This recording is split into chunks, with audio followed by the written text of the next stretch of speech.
Hi Chelsea fans, welcome to the channel and welcome to another video on the channel, and it's a little bit different tonight because I'm going to look at Thomas Tuchel's pre-match press conference and just break it down, focusing on two players in particular, also his thoughts on the FA Cup and the way we've been playing so far. But before that, just a little bit of an update regarding transfers. One transfer in particular, David Alaba. Now, reports believe that Ngolo Kante is the highest paid player at Chelsea on a whopping £295,000 a week. As we know, Alaba's contract at Bayern will be expired. He can go wherever he wants and there's no fee being paid to try and sign him.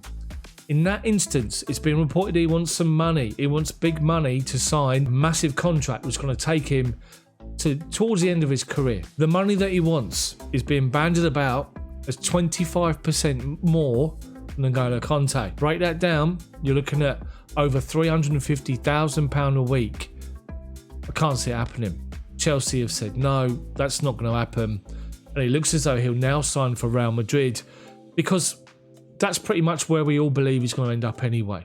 So to transfers, and Thomas Tuchel was asked about possible transfers, and Chelsea have been linked with a whole host of names. Deo Upamecano and Erling Haaland have been linked with Chelsea in recent weeks, and Tuchel sort of shut down the reporter who was asking the question and said, first and foremost, he doesn't talk about other clubs' players out of respect to the club, out of respect to the players themselves, but more importantly, out of respect to his own players that he's working with on a daily basis.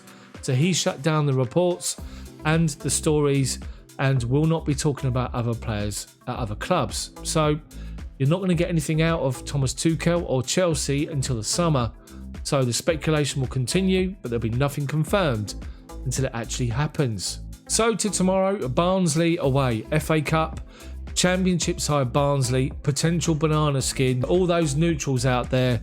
And Chelsea fans of a certain age will know that back in the day, there were one or two surprises as far as the FA Cup goes and as far as cup competitions goes with Chelsea and lower league sides.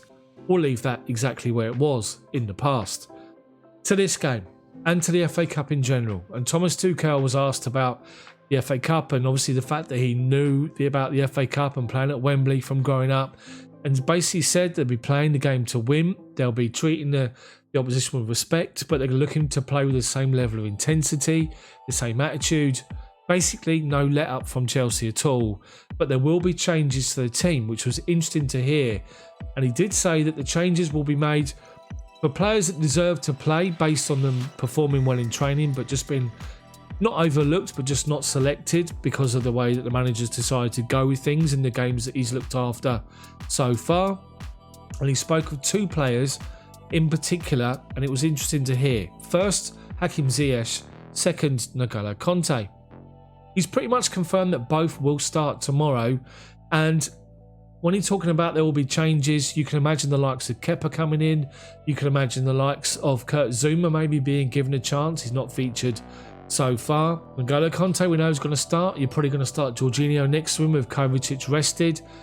Hakim Ziyech will start. You're probably going to start Pulisic and Tammy Abraham, who's not really featured a lot for Thomas Tuchel, given the likes of Mason Mount, given the likes of Kovacic, Timo Werner rests. You could see Emerson in for Alonso maybe, or even Alonso. Reece James will probably start, but there'll be some changes made, probably 5 or 6 or even 7 to start 11 to what we saw at the weekend. But I just want to bring you to these two players he was talking about because it's very interesting to hear what he was saying. First and foremost, Hakim Ziyech. Now, I spoke in my video yesterday about Hakim Ziyech and where does the future hold for him under Thomas Tuchel at Chelsea. He played the first game as the number 10 and spoke afterwards about being free in that role and enjoying playing that number 10 role. He was then taken away from the game against Burnley because he was an injury risk. He was back in the squad, on the matchday squad, and on the bench for Tottenham, didn't come on. And again for Sheffield United, didn't come on, which is why I was asking the question. But Thomas Tuchel said two things which were really important for Hakim Ziyech himself and for all of us, because we all know this guy is absolute quality. And if he continues to develop the way he has been, he could be world class. He spoke about the fact that this guy has the quality to do the unexpected and also has got the quality to decide the outcome of matches. And that was important for him, for all of us. So he's going to get the chance to impress and start the game tomorrow, and it's going to be interesting to see how it plays out. Now, we've seen the same formation from Thomas Tuchel, whether it's the 3-4-3 or a 3-4-2-1 formation. It's pretty clear you've got two wing backs, so we're not looking for wide players in behind the striker. It's two number 10s, for example. Even though they might drift out wide, their starting positions are pretty much inside. So you're not looking for wide players, and we all know Hakim Ziyech, someone that likes to play wide, but I've spoken about the fact that he likes being free in the number 10. So if going forward we do play a number 10, he's up against the likes of Kai Havertz, Mason Mount, Christian Pulisic, Timo Werner, Callum Hudson-Odoi, for example. But I think based on his performances so far, you'd have him as the wing back. So it's a big chance for Hakim Ziyech tomorrow to come in and to influence and to stamp his authority on the game, to create, to craft, to show Thomas Tuchel exactly what he can do. Now, I love Hakim Ziyech, and I think the guy is just different class. You just get the impression that at times he just doesn't seem overly sort of happy and overjoyed, and he seems a little bit miffed. It might just be me. We've heard him talk about this week the fact that it's been a little bit difficult this season, settling to life in London and maybe at Chelsea as well in the Premier League. Thomas Tuchel did say that he still needs time to adapt to the league, to different sort of football, to what it is like over in the Netherlands with Ajax compared to what it is here in the Premier League. And that was also another interesting point. So we need to remember these guys have come in this season. It's a completely different scenario with COVID and the restrictions and empty stadiums, and and obviously having to follow protocols as well. It's difficult times to come and settle in. So let's just give him the rest of the season. But we're looking for him to react and hopefully give a good performance to make Thomas Tuchel think about team selection for the next Premier League game. Second player he spoke about was Ngolo Kante. And we've seen Ngolo Kante come on as a substitute against Spurs and against Sheffield United. And he basically said that he's someone that he's admired from afar when he was over at PSG. He's tried to sign him numerous times, and his words were he would fit into every single manager's midfield on the planet, and he is literally one of the world's best at his position in midfield. And that was interesting to hear. He also said again that he sees him as someone in a double six position, which is basically a two-man midfield, and he would suit the current system, the 3-4-3 or the 3-4-2-1, perfectly. He explained to Tuchel that the way we're playing at the moment suits him because we're trying to squeeze the space, and it gives somebody like Ngolo Kante more chance to go and influence the game in the opponent's half, to win the ball back and start attacks high. And it was really, really good to hear. He did say, which was interesting as well, if you look at Leicester, he didn't actually say Leicester itself, but Leicester play the 4-1-4-1 formation. 4 defenders, 1 midfielder sitting in front and protecting. Then 4 midfielders were licensed to create and go forward, supporting the 1 striker in Jamie Vardy. At Leicester, Wilfried Ndidi does that role perfect.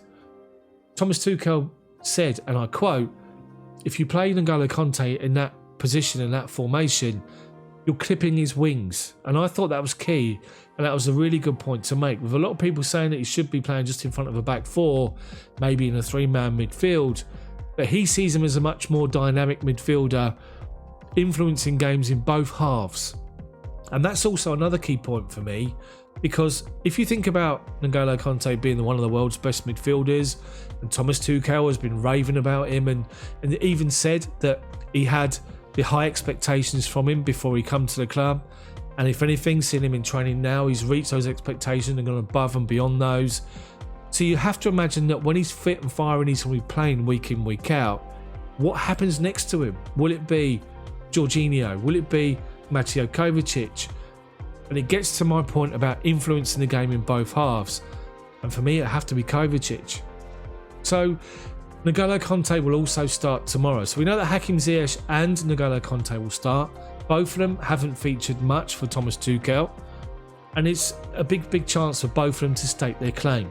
Chelsea will head into this game, no holds barred, will look for the same intensity, the same attitude, same mentality, and look to play their football. And above and beyond anything else, we have to match the desire, the hunger and the work rate of the opponent, Barnsley. They're looking for a big scalp against us and to try and beat us We have to match their work rate, and then hopefully our quality will shine through.